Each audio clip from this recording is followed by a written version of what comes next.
किस्सा गृह पर आपका स्वागत है दोस्तों।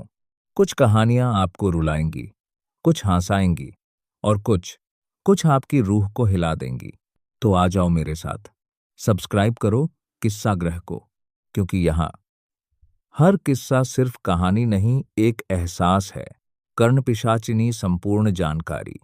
कर्णपिशाचिनी एक अत्यंत प्राचीन तांत्रिक सिद्धि है जिसका वर्णन भारतीय तंत्र शास्त्र के कई ग्रंथों में मिलता है। इसका शाब्दिक अर्थ है कान में बोलने वाली पिशाचिनी। कर्ण यानी कान और पिशाचिनी यानी एक स्त्री आत्मा जो पिशाच योनि में हो।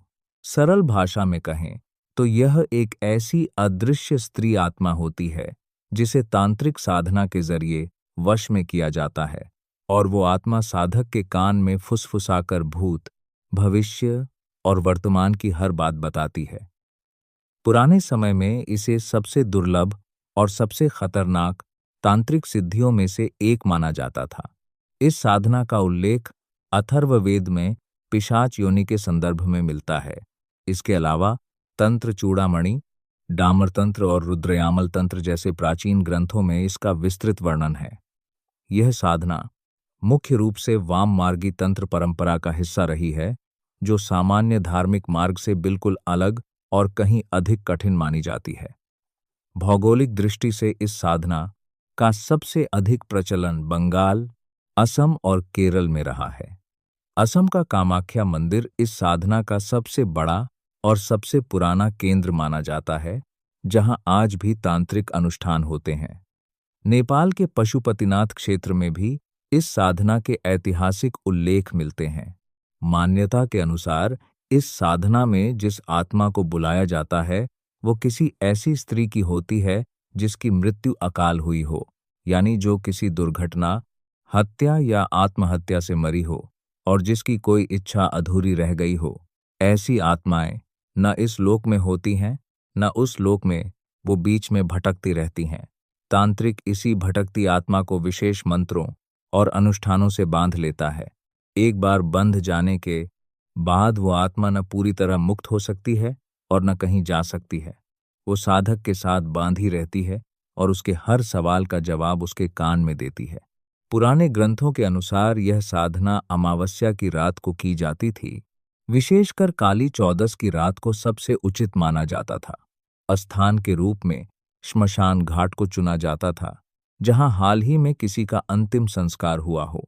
रात के 12 बजे के बाद के समय को, जिसे निशीत काल कहते हैं, साधना के लिए सर्वश्रेष्ठ माना जाता था। साधना 21 या 41 दिन तक चलती थी और इस पूरे समय साधक को अत्यंत कठोर नियमों का पालन करना होता था। ग्रंथों में स्पष्ट लिखा है कि यह साधना बिना किसी सिद्ध गुरु के मार्गदर्शन के कभी नहीं करनी चाहिए, क्योंकि जरा सी चूक विनाशकारी हो सकती है। लोक कथाओं और तंत्र ग्रंथों में वर्णित इस सिद्धि की शक्तियों के बारे में कहा जाता है कि एक बार सिद्ध हो जाने पर साधक किसी भी व्यक्ति के बारे में, किसी भी घटना के बारे में, किसी भी समय की बात जान सकता है।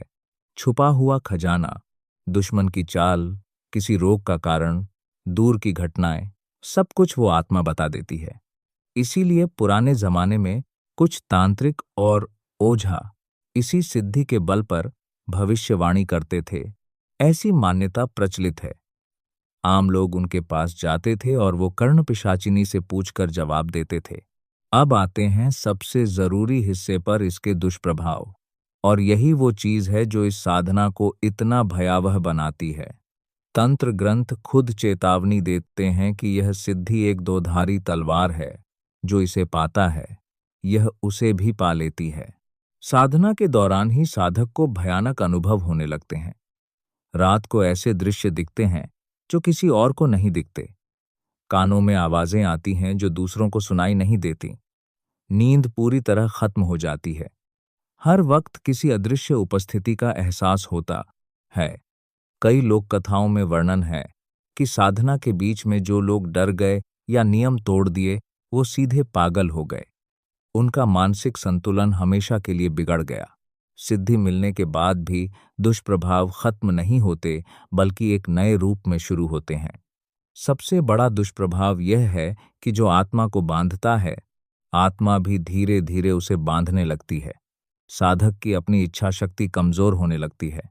वो अकेला रहने लगता है क्योंकि वो आत्मा किसी और को पसंद नहीं करती।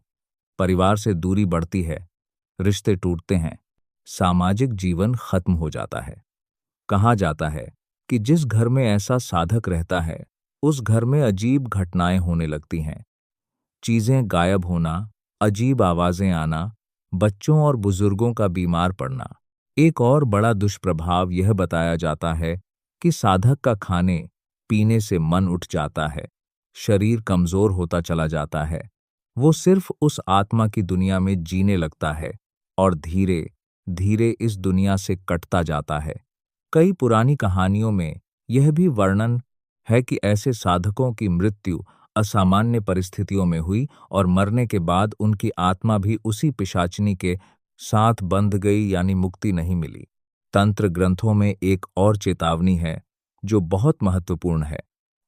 कहा जाता है कि अगर साधक ने कभी उस आत्मा को नाराज किया, कोई नियम तोड़ा या उसकी किसी बात को नजरअंदाज किया, तो वो आत्मा रक्षक से शत्रु बन जाती है और तब जो नुकसान होता है वो सिर्फ साधक तक नहीं रहता, उसके पूरे परिवार, पूरी पीढ़ी को भुगतना पड़ता है। इसे ग्रंथों में प्रेत शाप कहा गया है। आधुनिक दृष्टिकोण से देखें तो मनोविज्ञान इन सारे अनुभवों को एक अलग नजरिए से देखता है। जो साधना के दौरान आवाजें सुनाई देती हैं, दृश्य दिखते हैं, इन्हें ऑडिटरी और विजुअल हेलुसिनेशन कहा जाता है।